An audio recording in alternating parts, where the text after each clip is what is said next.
سے ہٹ ہی نہیں رہا، سیدھے چلا جا رہا ہے، تو ڈرائیور کو غصہ آیا، اس نے گاڑی کو روکا اور روکنے کے بعد گاڑی سے نکلا، اور نکلنے کے بعد اس آدمی کو پکڑا جو گاڑی کے آگے آگے چل رہا تھا، اور دو چار تھپڑ رسید کر کے کہا بہرا ہے، سنتا نہیں ہے، میں بار بار ہارن دے رہا ہوں اور تم راستہ سے ہٹنے کا نام ہی نہیں لیتے ہو۔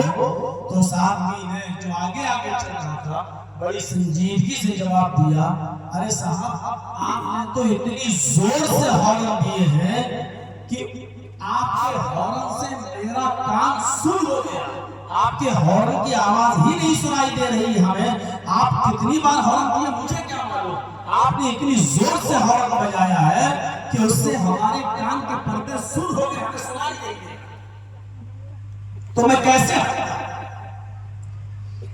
یہی کیفیت آج ہماری ہو چکی ہے، علماء چیخ چیخ کر تھک چکے، آپ کو سنا سنا کے تھک چکے، جلسے کرا کرا کے تھک چکے ہیں، لیکن ہمارے کان بھی مولویوں کی باتیں سن سن کر اب سن ہو چکے ہیں۔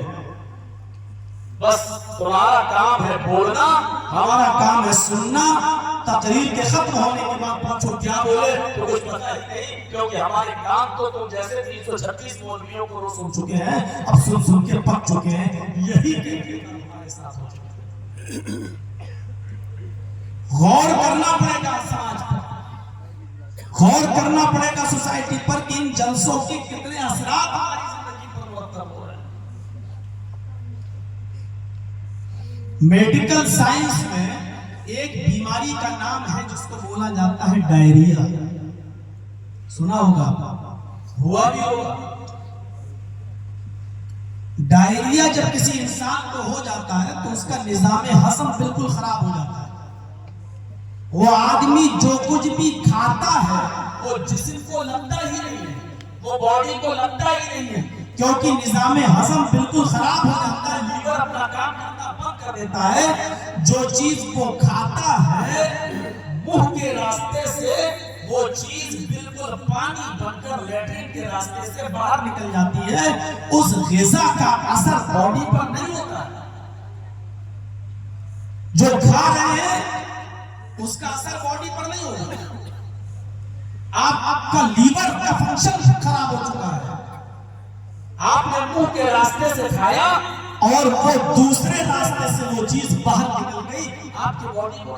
کچھ جلسوں کی ہم سامعین یہی ایسی ہوتی ہے کہ ہمیں کانوں کا ڈائریا ہو گیا، جو چیز بولی جاتی ہے وہ ہمارے دل پر اثر ہی نہیں کرتی ہے، جو چیز سمجھائی جاتی ہے اس کا اثر ہمارے دل پر نہیں ہوتا ہے، بلکہ ایک کان سے ہم سنتے ہیں اور وہ دوسرے کان سے اس چیز کو ہم باہر نکال دیتے ہیں۔ جیسے ڈائریا کا مریض منہ کے راستے سے کھاتا ہے اور وہی چیز لیٹرین کے راستے سے باہر، اس کا اثر جسم پر نہیں ہوتا ہے، جو سنتے ہیں تقریر قرآن و حدیث اس کا اثر ہمارے دلوں پر نہیں ہوتا ہے، ہم ایک کان سے سنتے ہیں اور دوسرے کان سے ہم اس کو نکال دیتے ہیں، ہم اس پتھریلی زمین کی طرح ہو چکے ہیں جس پر پانی گرا لیکن اس نے نہ تو جذب کیا اور نہ دوسروں کو فائدہ پہنچایا، جبکہ ان جلسوں کا اثر یہ ہونا چاہیے کہ ہم اس نرم زمین کی طرح ہوں جس پر پانی گرے تو خود بھی فائدہ اٹھائے وہ،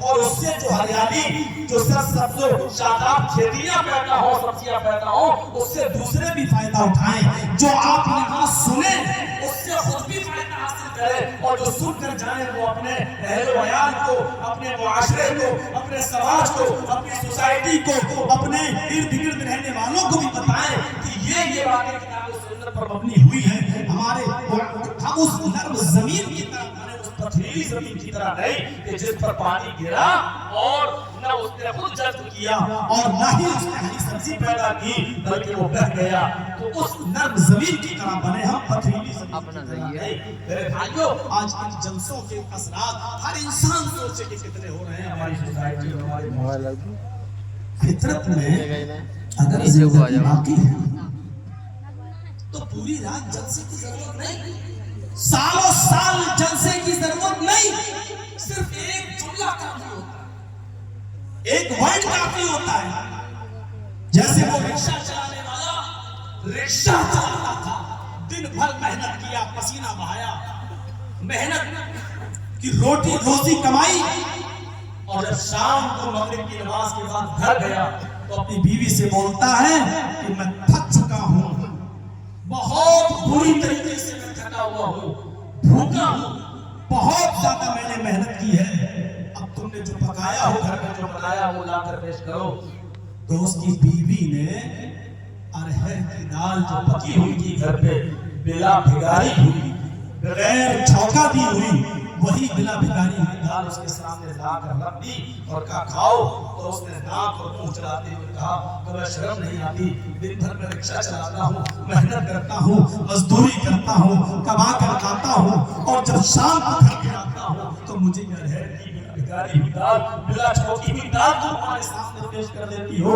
یہی کھائیں گے تو کیسے اچھا چلے گا, یہی کھائیں گے تو کیسے محنت ہوگی؟ ارے تمہیں کچھ سوچنا چاہیے. اس کی بیوی نے کہا محترم میرے پیارے سرتاج, اللہ کا شکر ادا کرو کہ تمہیں دنیا رہے کی دال بھی نصیب ہو رہی ہے, مل رہی ہے. کیا تم نے ہمارے نبی جناب محمد رسول اللہ کی سیرت کو نہیں پڑھا؟ کیا نبی اکرم صلی اللہ علیہ وسلم کی زندگی کا مطالعہ نہیں کیا؟ کیا آپ نے بخاری شریف کی وہ روایت نہیں سنی کہ حضرت عائشہ فرماتی ہے کہ میرا نکاح جب نبی اکرم سے ہوا تو میری عمر تھی 6 سال, میری رخصتی جب نبی اکرم کے ساتھ ہوئی اور ان کے گھر پہ گئی تو میری عمر تھی 9 سال, اور 18 سال کی جب میں ہوئی تو اللہ کے رسول کا انتقال ہو گیا.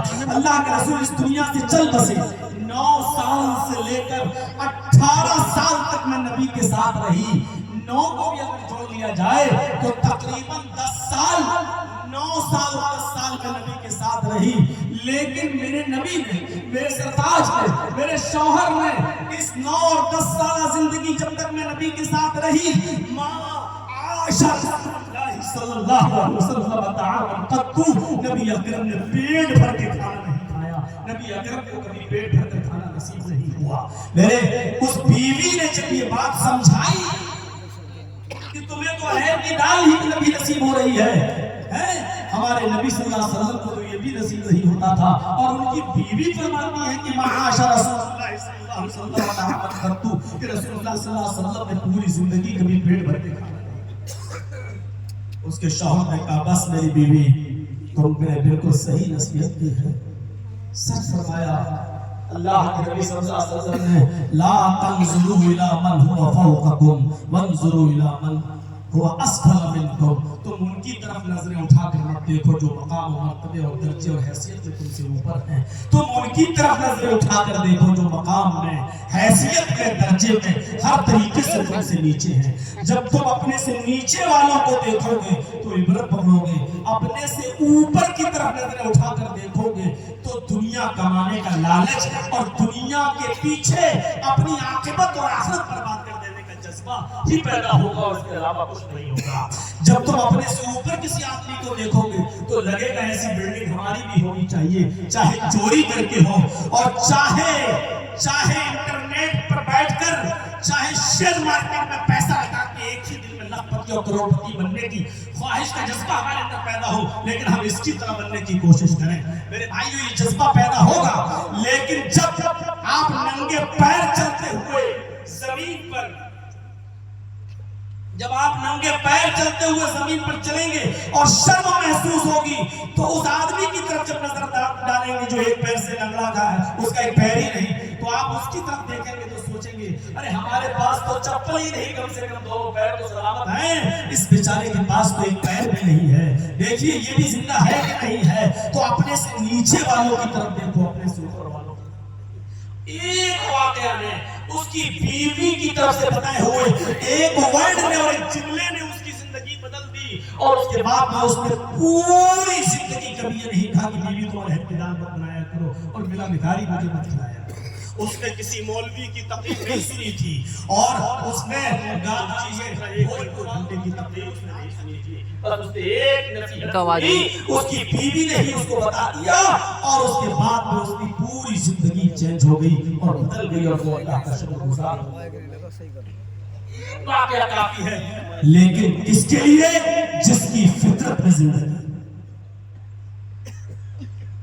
جس کی فطرت میں زندگی باقی ہو، ایک واقعہ کافی ہے.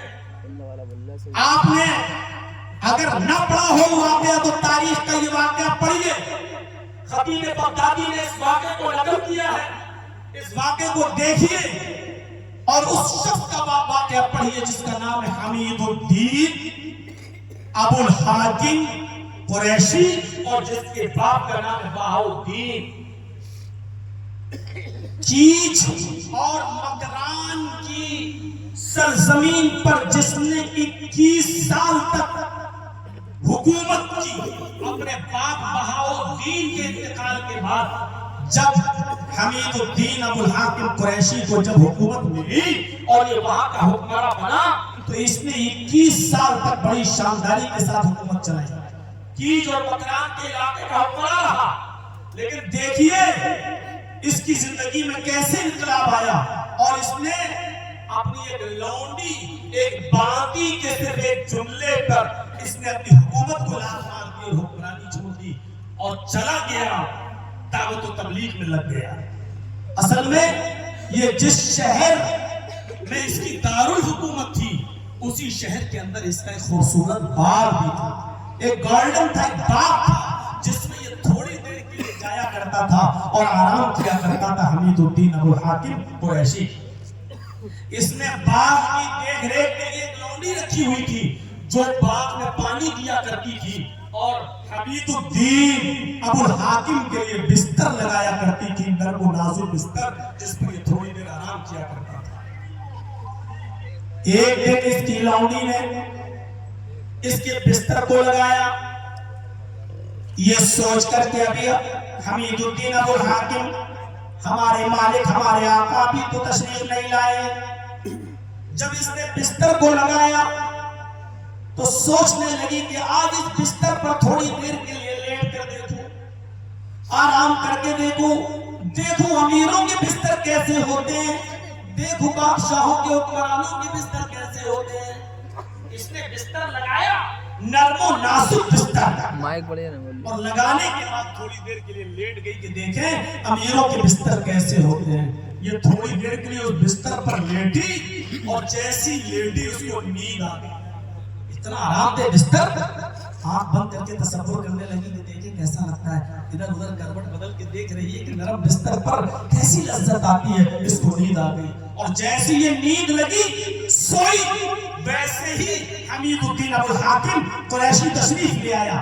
اس وقت کا حکمراں وہاں کا تشریف لے آیا. تو میرے بھائیوں، اور جب وہ تشریف لایا حمید الدین ابو الحاکم قریشی تو اس نے اپنے بستر پر لیٹی ہوئی اس لونڈی کو دیکھا تو غصے سے آگ ببولا ہو گیا.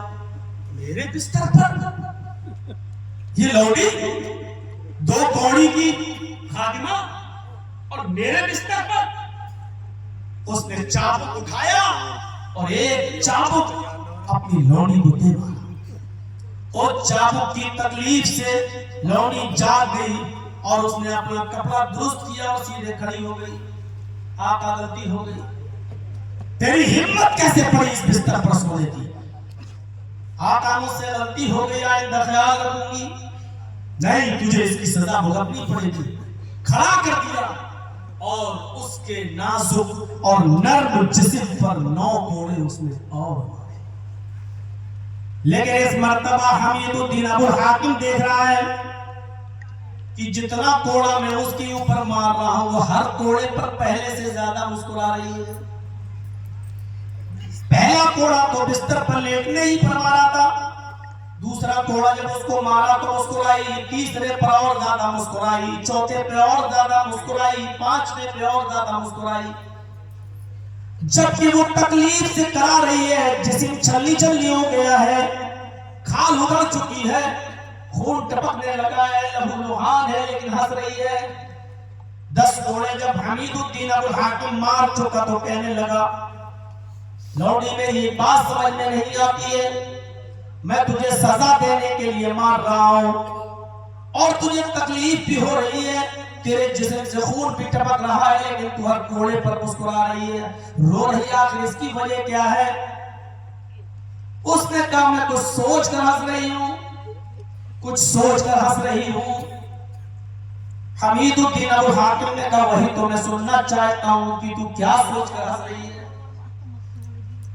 اس لونڈی نے جواب دیا آقا میں صرف یہ سوچ کر مسکرا رہی ہوں اور ہنس رہی ہوں کہ تیرے اس نرم و نازک بستر پر چند سیکنڈ کے لیے، چند لمحوں کے لیے میں نے آرام کر لیا ہے، میں سو گئی تو تیرے اس نرم و نازک بستر پر چند لمحے سونے کی سزا تیری عدالت میں یہ ہے کہ میرے جسم سے میں کوڑے پڑ پڑ کر لہو لوہان ہو گئی ہوں، میں یعنی کوڑے پڑ پڑ کر میں زخمی ہو گئی ہوں، میں نڈھال ہو چکی ہوں۔ نرم و نازک جسم والی لڑکی ایک خادمہ پریشان ہو گئی، اس کے جسم سے خون نکلنے لگا۔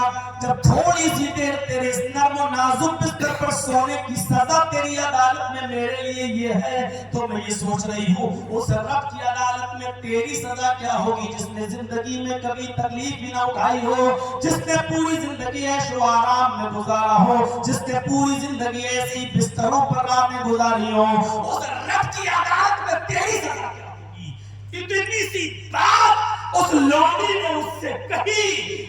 حمید الدین ابو حاتم نے وہی کوڑا پھینکا، وہی سلطنت ٹھکرائی، حکمرانی کو لات مارا اور اس کی دل کی دنیا بدلی اور سیدھے مولانا کی صحبت میں بیٹھنے لگا اور اسی وقت سے دعوت و تبلیغ کر کے بہت بڑا داعی بن گیا۔ میرے بھائیوں، اگر رات بھر جلسے کر کے کانوں کو صرف لذت دینے کے لیے کراتے ہو تو بیکار ہے۔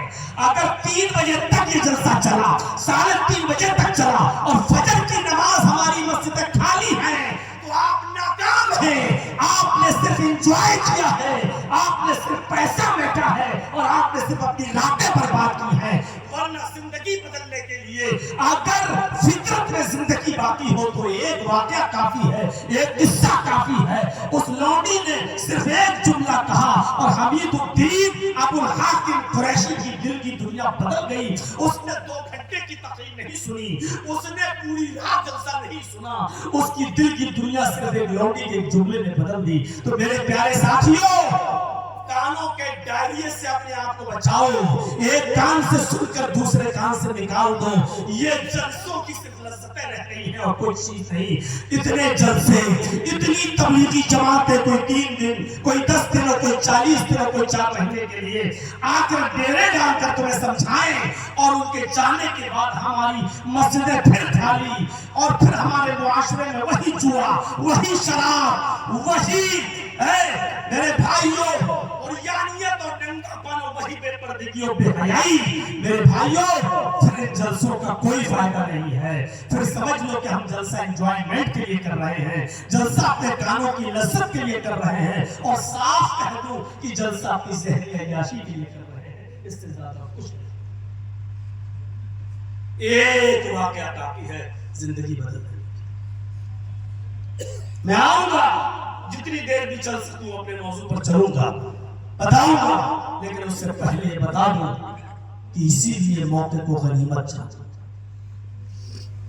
جلسوں سے عبرت حاصل کرو، پوری تقریروں پر مت عمل کرو۔ یہ سوچ لو کہ جتنا بتایا گیا ہم صرف 10% پر عمل کریں گے، صرف 10%، پھر 5%، پھر 10%۔ ایسے کرنے لگو گے تو اپنی زندگی میں چینجنگ دیکھو گے اور ایک بدلاؤ دیکھو گے۔ جو بھی نیکی کا موقع ملے کرو، کسی بھی نیکی کو حقیر مت سمجھو، کسی بھی نیکی کو کمتر مت سمجھو، کسی بھی نیکی کو حقیر مت سمجھو، چاہے وہ چھوٹی ہو یا بڑی۔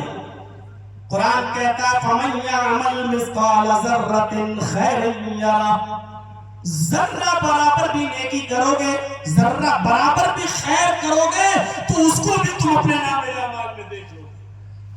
ذرہ برابر، اور ذرے کا تصور جانتے ہو؟ ریت کے اندر جو بالو پڑی ہوتی ہے، بالو کے اندر جو ذرے ہوتے ہیں کتنا سا ہوتا ہے؟ بعض لوگوں نے سرسوں کے دانے کے برابر ذرے کو کہا ہے۔ اگر سرسوں کا دانہ بھی مان لیا جائے تو کتنا، یعنی اتنی سی نیکی کو بھی حقیر مت سمجھو۔ قرآن کی آیت کو سامنے رکھیے، فَمَن يَعْمَلْ مِثْقَالَ ذَرَّةٍ خَيْرًا يَرَهُ،